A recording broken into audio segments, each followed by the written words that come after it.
Russell Brand. His new book is called Revolution.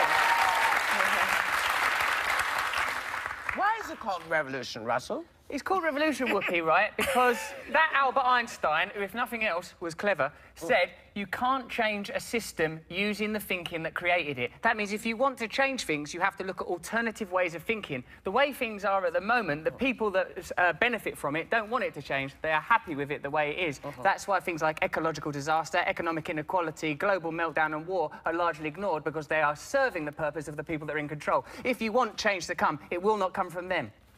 And Russell, one of your favorite Solzhenitsyn quotes, I think, is very apt, that you've been using lately a lot. Oh, yeah, all right. This must be the first Solzhenitsyn quote on The View, surely. Solzhenitsyn was a Russian dissident and author. He goes, the line between good and evil does not come between nations, religions, races or creeds, but runs through every human heart. Meaning we all have the capacity to be a bit selfish and egotistical. I know I do. So I just try and tend towards the best part of myself, and then everyone else tries to do it, and then we create a more positive environment. Or, as Rocky IV said, if I can change and you can change, maybe the whole...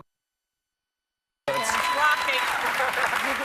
I ask you about I saw some of the interviews you've done in the book, and you have an insistence that this revolution cannot and will not come about through voting. But there's not a revolution that I can think of that without violence has brought about change. So you take out violence, because that's yes, violence is obviously bad. That would not, you can't achieve anything through violence. And you take out voting. So how are these changes going to happen without voting, without violence? Well, the only reason I disagree with voting is because, for me, the political system in my country, there are two parties, but both the parties are really similar to one another, and it seems that they're more interested in representing big business than the ordinary people of my country. I wonder if it's the same here. It is very similar. It is, but, you know, I think in this country, when people hear you say that, you know, they get nervous because people of color fought so hard for the right to vote. Yes, and women fought very hard to vote. Yes. And the reason people fought so hard to vote is because they wanted their views represented. They wanted to be free. Now we've ended up with a government that doesn't represent us in a lot of countries. Your own Thomas Jefferson said every generation should have a revolution,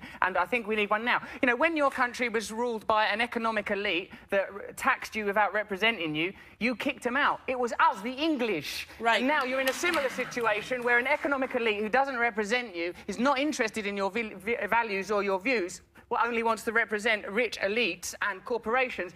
You similarly have this situation, only now it's not divided by an ocean, only an ocean of money, a green sea of inequality. Thomas Jefferson also said that revolution comes about when people are willing to bleed for their cause. So what are you willing to bleed for your cause? Are you willing to change your life around? If someone came to you and gave you $100 billion to make these changes, I saw you pressed in an interview, I know you got a little cross, and I hope you don't get cross with me. But I didn't think he got cross at all. I thought it was brilliant. And it's had 11 million views.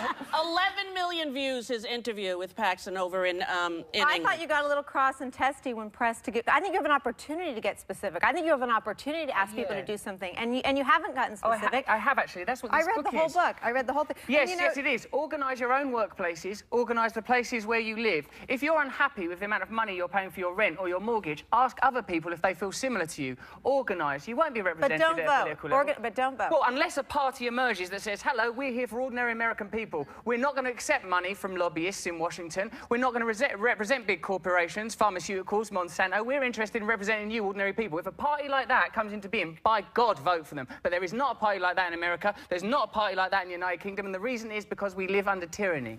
Well, no, there was a party. There was a party. It was Ralph Nader. Ralph Nader in our country did represent those values, and what had happened is that the people didn't come out to support him.